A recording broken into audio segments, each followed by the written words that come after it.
Buen domingo, queridos hermanos. Compartiremos la palabra de Dios y dejaremos que entre en nuestro corazón como nos propone la misma lectura.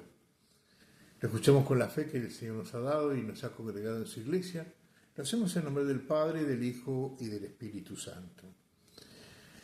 En este domingo 15 durante el año, según el Evangelio de Mateo, ciclo A, nos toca leer lo que llamamos la parábola del sembrador, bien conocida.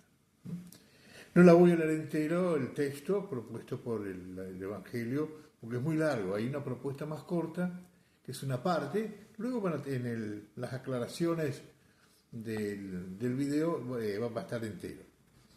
Y nos dice así la palabra de Dios. Aquel día Jesús salió de la casa y se sentó a orillas del mar. Una gran multitud se reunió junto a él, de manera que debió subir a una barca y sentarse en ella, mientras la multitud permanecía en la costa. Entonces él les habló extensamente por medio de parábolas.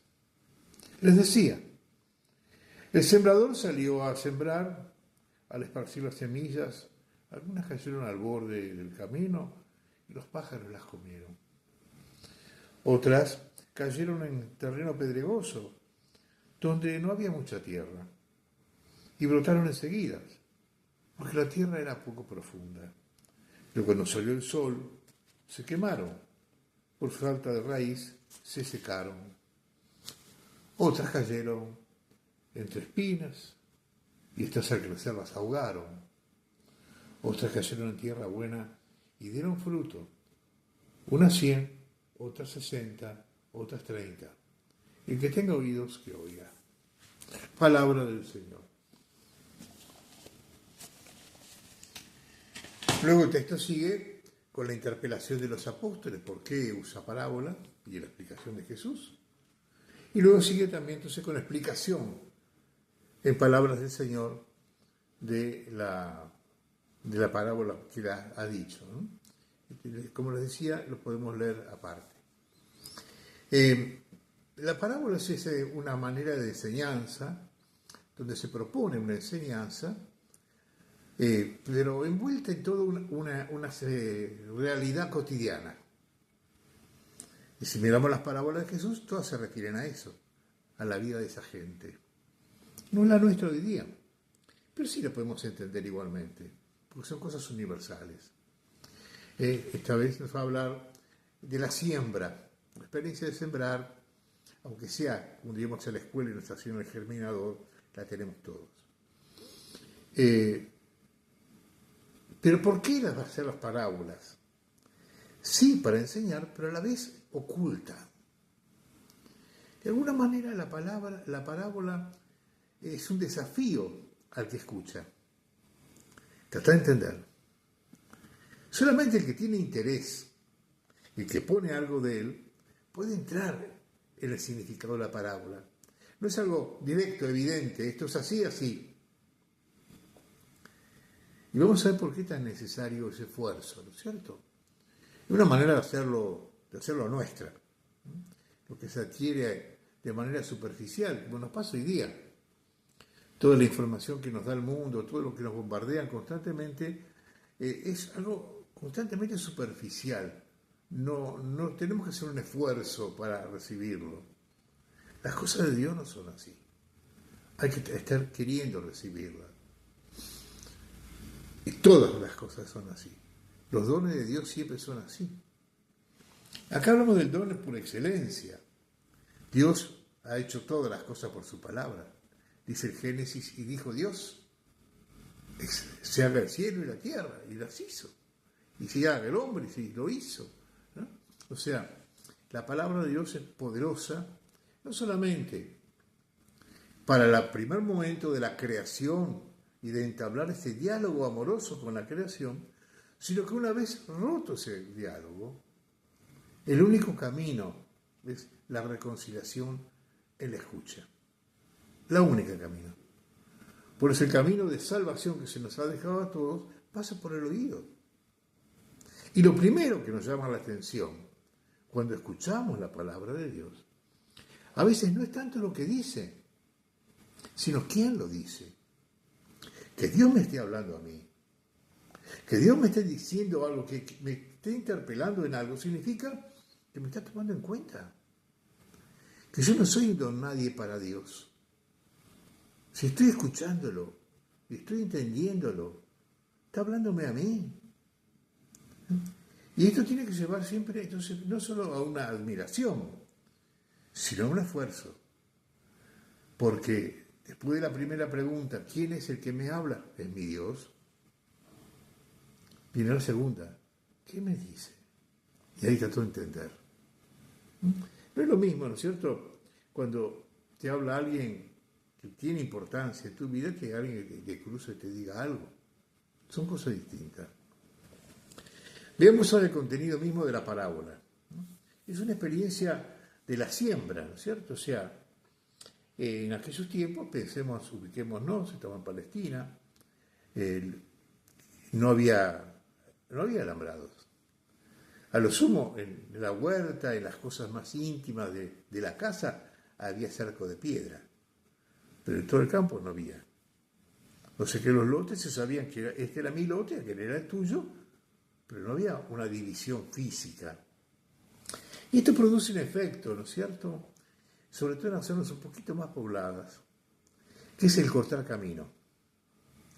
Si por ahí que hemos crecido en un barrio donde hay baldíos todavía, terrenos sin construir, medios grandes, que cortan el paso, que nos hacen dar una vuelta muy grande, instintivamente la gente de a poquito empieza a atravesarlo. Entonces encontramos esos terrenos baldíos, generalmente atravesados por un caminito. Lo propio de ese camino, que al ser pisoteado constantemente, la tierra se endurece, mucho más que en los alrededores. Eso pasaba también ahí, en Israel. Pasaba eso mismo. Por eso ese campo donde iba se sembraba, quedaban senderos. Recordemos el día que Jesús iba caminando con los discípulos y cruzaban un campo de trigo y agarran espigas. O sea, pasaban a través.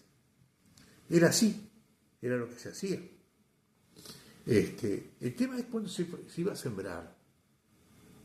Cuando se daba vuelta con el arado, pensemos, no los arados nuestros, los arados con bueyes, ¿no es cierto? Cuando se daba vuelta a la tierra, ya el camino ni se lo intentaba tocar, porque se sabía que ahí no iban a nacer nada y lo iban a volver a pisar porque iban a seguir pasando la gente.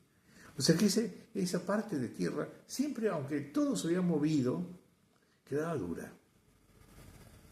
Y a ese camino se refiere el Señor, cuando dice, una semilla cayó al borde del camino. Dice que vinieron los pájaros y se la comieron porque no estaba oculta, no pudo ser sembrada, ni siquiera fue sembrada, quedó ahí. ¿Y por qué fue? Dice con rapidez, enseguida, al instante, las aves del cielo. Después nos damos cuenta. Según esa imagen tan propia de Israel, Dios tenía el cielo, el hombre la tierra, y en la franja intermedia, en los aires, estaban los espíritus.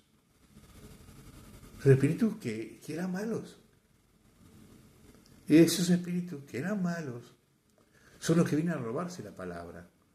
O sea, cuando alguien escuchó con la oreja, pero no dejó que entrara esa palabra, que quedó por fuera, lo va a explicar el Señor luego, que le quedó por fuera, es arrebatada. Nunca va a llegar a entrar, nunca va a llegar a la raíz y nada. Ni se espera nada de esa semilla. Esa semilla ya perdida, ya sabida que es perdida. O sea, cuando se anuncia la palabra, hay mucha gente, muchos oídos, que no la van a recibir. Porque no están preparados, están pisoteados. Qué triste, ¿no? Cuando hemos sido dejado que nos pisoteen, que nos pisoteen, que nos compacten y no haya lugar en nuestro corazón. El corazón duro, va a decir el Señor. Este pueblo se le ha endurecido el corazón. Por eso no pueden oír. Es un poco lo que hace el mundo con nosotros. Por eso es tan difícil la conversión. El mundo nos endurece el corazón. Entonces no hay lugar para otra cosa. Está apretado. Así que una semilla no cae en tierra. Pero una parte donde ahí eran terrenos muy pedregosos, inclusive para poder sembrar, a veces había que preparar los lotes, durante tiempos iban sacando piedras, acarreando piedras hacia afuera del lote, porque era muy pedregoso. Entonces dice que por ahí en un lugar era demasiado pedregoso por abajo y arriba había una capita de tierra, que le da la ilusión a la semilla de que está en tierra. Está a salvo de los pájaros, quedó en tierra. Pero cuando quiere empezar a crecer, no puede echar raíces. Brota, pero ahí nomás. Y si vienen los soles fuertes, se seca enseguida, porque no tiene donde sacar agua. No pudo echar raíces hacia la profundidad buscando el agua, ¿no? Va a poner el otro ejemplo también de adversidad. Dice la semilla que brota, que tiene tierra buena, pero tiene mucho yuyo. Y sabemos que lo propio de una maleza, de un yuyo, es justamente el crecer a la vez que la semilla buena y quizás más rápido, y cubrirla y ahogarla. Entonces era un terreno con mucha maleza. No dio lugar a que la semilla sembrada pudiera explayarse, ser y rendir. Hoy sabemos lo que se gasta en los cultivos modernos en herbicidas para matar malezas. Y si no se hace ese cuidado de la maleza, sabemos que los rendimientos se vienen abajo. Acá nos pone el Señor como ejemplo, ¿no? Y va a explicarnos después en la explicación que le da a los discípulos, va a explicarnos, ¿no es cierto?, que por qué es esto, ¿no? O sea, ¿qué es en la vida del hombre? Va a decir, ¿no es cierto?, que lo que hace la tierra más cortita son los miedos. Son los miedos. Cuando me siento amenazado, no solamente con violencia, puedo ser amenazado en mi tranquilidad, amenazado en mi buen nombre, amenazado de tantas maneras, puedo estar amenazado. Hoy día hay gente que se ha especializado en esas amenazas sutiles, ¿cierto?, para hacer callar a los que quieren hacer callar. Mira que si hablas, aunque no te lo digan, te das cuenta. Mejor no me meto en este lío y te vas. Y dejaste la palabra pendiente. Eso es una cosa, los miedos. Ese corazón cobarde, vacilante, que no está dispuesto a buscar la verdad. Se conforma con sobrevivir, con subsistir, con decir, bueno, está bien, soy un cobarde, soy un miedoso, lo trato de disimular, pero soy así. No quiero lío. Dice que tampoco van a llegar a conocer la palabra, porque de alguna manera hace falta valor también para emprender la aventura del crecimiento con vida y dar frutos. Esos son los de la piedra, la tierra pedregosa. Los de la maleza son los que empiezan bien, van bien, brotan. Uno ve gente que se convierte, que escucha la palabra, que se entusiasma, que va creciendo y de pronto desaparece. ¿Qué le pasó? Y el mundo lo hizo sucumbir, dice. Sucumbir. Abandonar el entendimiento. No seguir convirtiéndose, porque la conversión no es un día solo, es día a día. Volver a elegir constantemente el camino que se nos ofrece. Entonces, ¿cuáles son esta manera de seducirte que tiene el mundo para que caigas? ¿No? Lo que sea siempre, sabemos, el placer, el no sufrimiento, la fama, el dinero, el pasarla bien, el placer. Y por ahí se nos cambian los objetivos. Y si mi objetivo dejó de ser la verdad que Dios me está proponiendo, y ya no voy a encontrar argumento para apoyar mis esfuerzos. Yo tengo que tener un motivo para esforzarme. Y si lo perdí, y enseguida viene el sucumbir. Y es lo que pasa con las malezas. No solamente hay que darle lugar a la semilla, sino que no hay que darle lugar a la maleza, a lo malo, a lo que... No es fácil en nuestro mundo. Por eso toda esta parábola lo que está hablando es cómo es el proceso de conversión del hombre. Pensemos cómo comienza el pecado, por no hacerle caso a Dios. Por esa palabra que Adán y Eva recibieron en su corazón, sean fecundos, dominen, ¿no? Todo lo que Dios les va a decir, no la guardaron en su corazón, no dejaron que diera fruto, perdieron la vida, para ellos y para nosotros, porque escucharon otra palabra, se dejaron seducir, y también tuvieron un poco de miedo del esfuerzo, al camino que se presentaba por delante, a lo desconocido. Y entonces la única manera es escuchando, y fijémonos cómo Dios obra la historia. A Abraham, Dios le habló. Abraham le dirigió la palabra. Y Abraham creyó que era Dios, le confió en él. Y dejó que esa palabra fuera entrando, y esa palabra lo transformó en la puerta por donde va a entrar el Salvador a este mundo. ¿Y cómo se presenta? Como la palabra, como lo que tiene que Dios decirnos a nosotros, hoy y siempre. Entonces, todo esto está hablando de este proceso de restauración que Dios hace en nosotros, pero tiene que ser escuchando, animándonos y haciéndole caso, lo que no hicieron nuestros primeros padres. Por algo dirá Jesús, ¿no es cierto? Yo soy obediente, vine a hacer lo que el Padre quiere que haga. Y el único camino nuestro es seguir con Él, siendo obedientes a lo que el Padre quiere, eligiéndolo una y otra vez a Cristo, ¿no? Y la manera como se nos ofrece esta elección es accesible a nuestro modo de ser. Se nos ha dejado la palabra viva en la iglesia, que resuena en la liturgia, en la vida de tanta gente que la vive. No necesito estar haciendo cosas extraordinarias. Tanta gente que podemos, como llamaba el Papa Francisco, los santos de la puerta de al lado, que viven la vida como Dios quiere, con su palabra. Pero también la tenemos en la palabra escrita, en la palabra predicada, y no alcanza a saberla de memoria. Hay que escucharlo una y otra vez, porque tiene poder en sí misma la palabra. Esto es lo propio de la palabra de Dios. Cuando Jesús empieza a hablar y se tiene que enfrentar con los espíritus malos en la gente, van a decir la multitud que escucha y lo ve, va a decir, esto es distinto. Habla con autoridad, no como nuestros escribas y maestros. Él habla con autoridad, su palabra tiene autoridad, tiene poder. Esto marca la diferencia. Yo no solamente estoy escuchando para aprender una doctrina, sino estoy escuchando para mantener vivo un vínculo. Por eso dirá él, mis ovejas escuchan mi voz y me siguen, no reconocen la voz de otro y me siguen.